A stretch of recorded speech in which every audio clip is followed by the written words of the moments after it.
So our lesson for today is force and energy. Let's learn about it.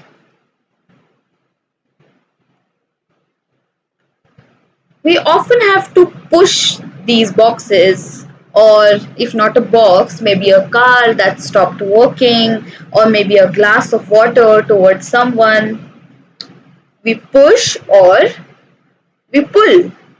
Here we can see this man is trying to pull his dog, very heavy dog. Or we pull drawers, or the glass that was pushed towards us by one person, we pull it towards ourselves. So what is this push and pull?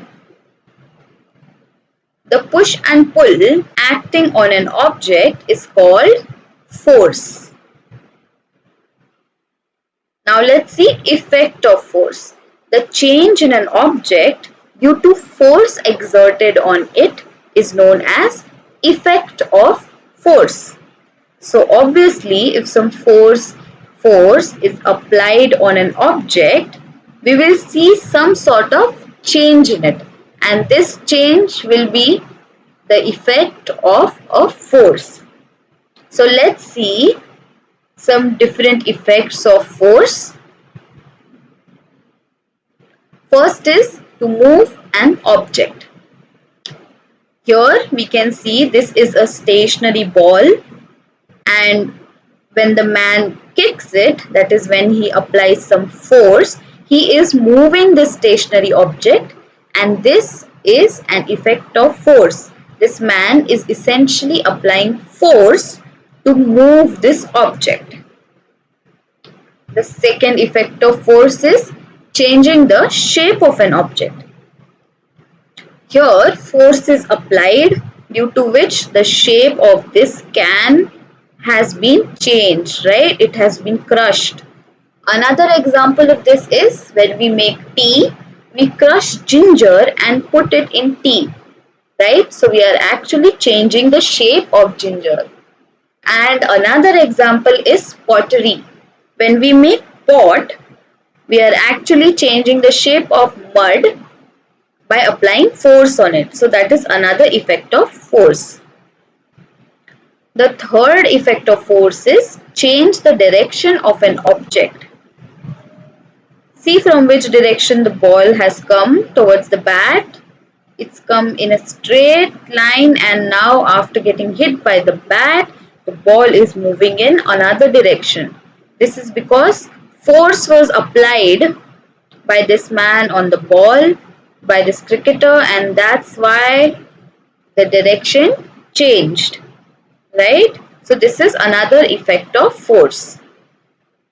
The last effect of force is slow down or stop a moving object. If force has the power to move an object, it also must have the power to slow down or stop a moving object.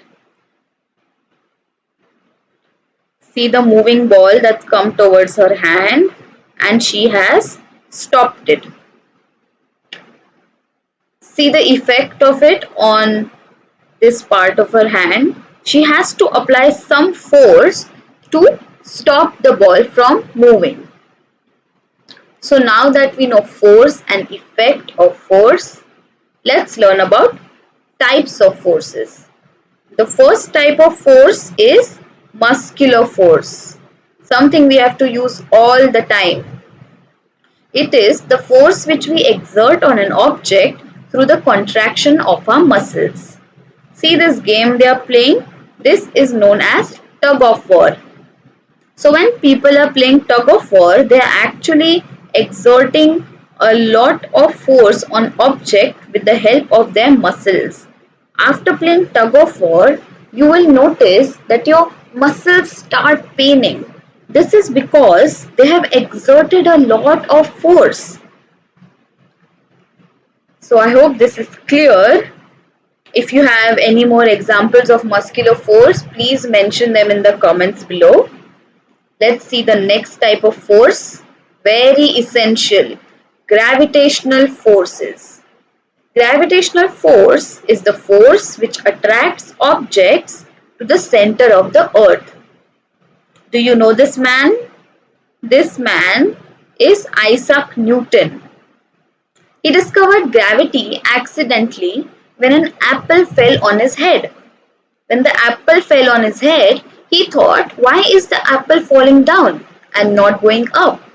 This is because of gravity. Gravity attracts objects to the center of Earth. When we throw a ball in the air, it falls down, and that is because of gravity. We are able to stand on Earth, that is also because of gravity. If gravity wouldn't have existed, we would be floating in air. Imagine a life like that, huh? The next type of force is magnetic force. Force exerted by the magnets on metals such as iron and nickel and on other magnets is known as magnetic force. We all have played with magnets when we were kids, right? Taking magnets, putting it on our cupboards or anything that is made of iron. In this case, we see a magnet exerting magnetic force on another magnet. Let's move on. See, he just rubbed the comb on his hair, and now we can see the hair is getting attracted to the comb. This is known as electrostatic force. The force exerted by a charged object on other objects is known as electrostatic force. When we rub this comb on the hair, or when you rub a comb anywhere, it gets charged and then it starts attracting other objects. And this is known as electrostatic force. You can also try it with comb and some bits of paper, tiny bits of papers. So if you rub the comb on your head and then you bring this charged comb to the bits of papers, the papers will get attracted to the comb. This is electrostatic force. Try it out.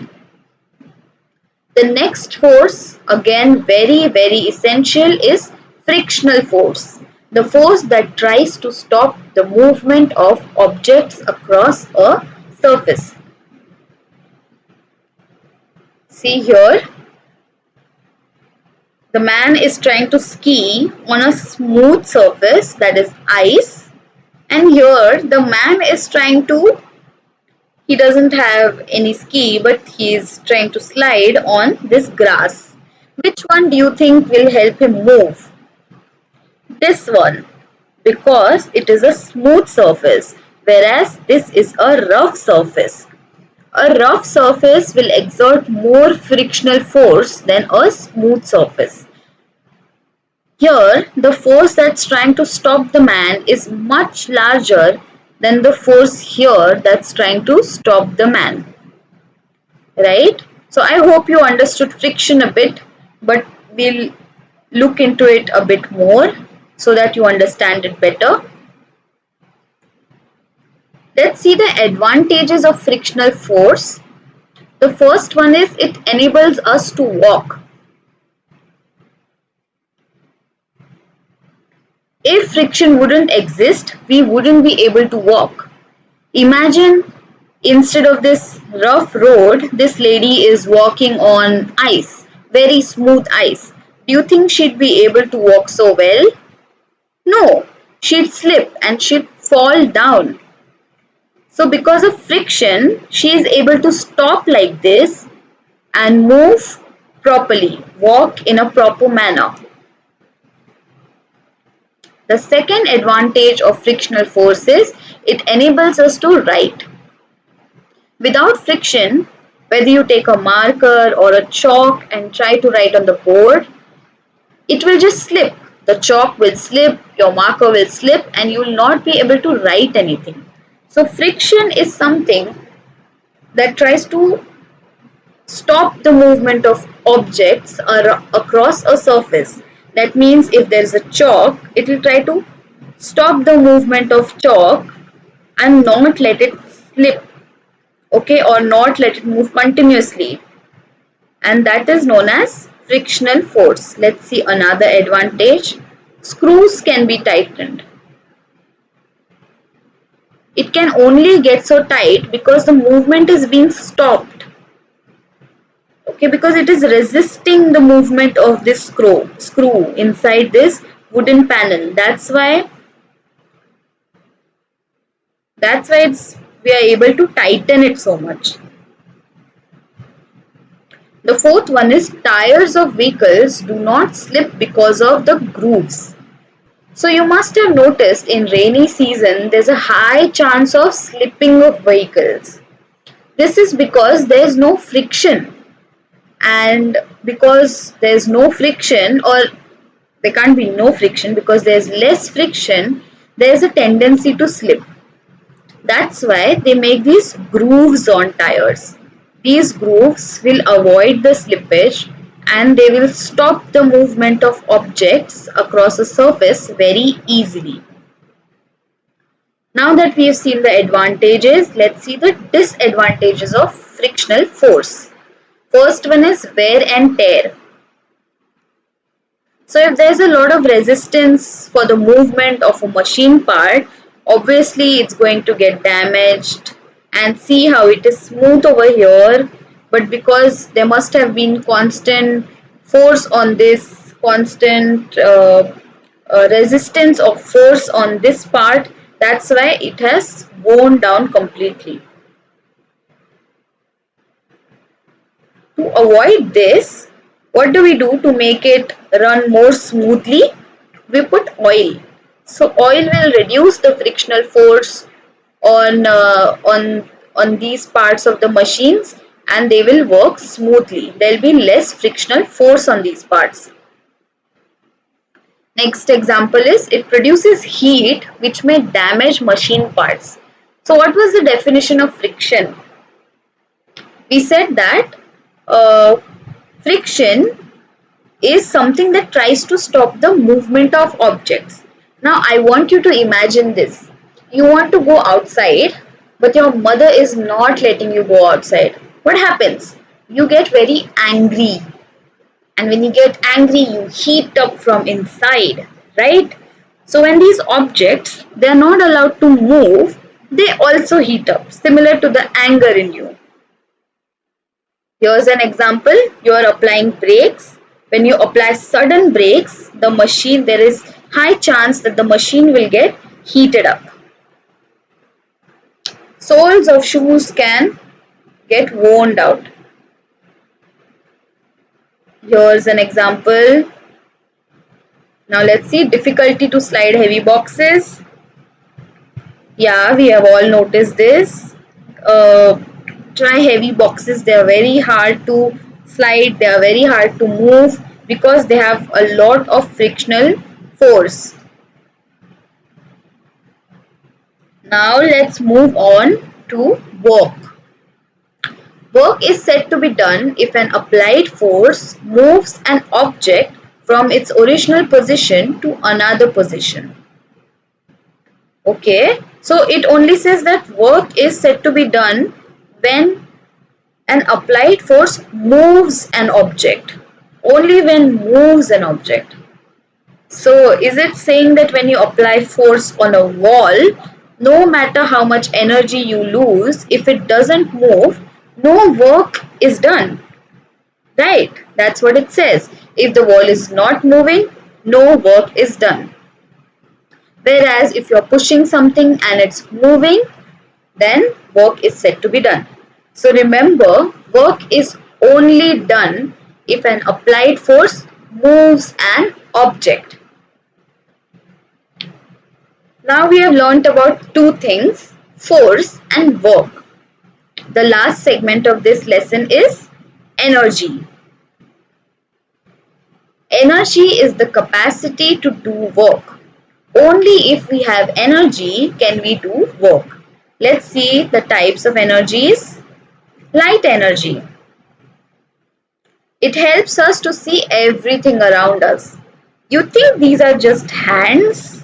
It can't be. There's probably an arm here, then there's a whole body of someone, right? But we can only see this part because there's light only in this region of the hand. If this entire picture would have had light in it, then we would have been able to see everything. So light is that energy which helps us see everything around us. Next energy is sound energy. You are able to hear me because I am speaking and my sound is getting recorded, and then it's coming to you, then it's playing in whatever device you are seeing this video in, and these vibrations reach your ear. So sound, it enables us to hear. Mechanical energy. Read this carefully. Energy possessed by the virtue of its motion or due to its position. So there is motion and there is position. That is, if an object is moving or it is stationary. When the object is moving, it's called as kinetic energy, and when it is stationary, it is called as potential energy. So when this car is moving, it possesses kinetic energy, energy by virtue of its motion. And when this car gets parked somewhere, by virtue of its position, it will possess potential energy. Next energy is electrical energy. The energy that is used to operate appliances. This light bulb, right? It works because of electrical energy. There's wind energy, the energy of moving air. These windmills, they are able to rotate because there's wind energy. The wind enters here and it applies some sort of force, and these windmills start moving. So the energy of moving air is wind energy. Next is solar energy, the energy given by sun. The energy that's given by sun is known as solar energy. These are some solar panels, solar cells, solar panels. What they do is they store the energy from sun, and this energy can then be used for some other purpose. We know that wind and solar energy, they're renewable forms of energy. What does renewable form of energy mean? It means that these energies are not going to get exhausted. That means there is no end to these energies. Let's see the last form of energy for today. It's heat energy. Energy needed to get warmth. Here, they have burnt the fire to get some heat energy to stay warm. We boil our water or we simmer our tea to make it hot, and it's used for cooking. We get heat energy from the sun or by burning certain fuels like your wood. In at our homes there's LPG, there's petrol in the car. So these give us heat energy. There's another concept known as law of conservation of energy. What does it say? It says that the total energy present in the universe is constant. If it's constant, it means energy can neither be created nor destroyed. If energy is constant and it can't be created or destroyed, then it must mean only one thing, that energy can only be converted from one form to another. Let's see how this conversion of energy takes place. When you eat an apple, it gives you chemical energy. So you're eating an apple and some chemical reactions go on in your body, and then you get energy. And this is utilized as mechanical energy when you go for cycling. Similarly, in case of a battery, it has some chemicals, some chemical reactions occur, and they go in this torch, and this energy is converted into light energy. When the chemical energy inside the battery gets exhausted, we will not be able to light this torch. We'll have to change the battery. Here's the electrical energy. When we supply electrical energy to this light, the the energy at the start is electrical energy, then it goes and it gets converted to light energy. Again here, similar to humans riding a bicycle, here's chemical energy getting converted to mechanical energy. Here again, the electrical energy is getting converted to heat energy and giving us these crispy toasts. Here the light energy from sun helps in photosynthesis, and photosynthesis is actually a chemical reaction and gives the plant chemical energy.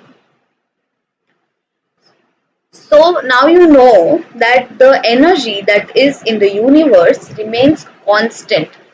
This energy cannot be created or destroyed. It can only be converted from one form to another. This is a very important and a very interesting fact. You can learn more about it, and the more you learn about it, the more you will get interested in this. So I hope you liked today's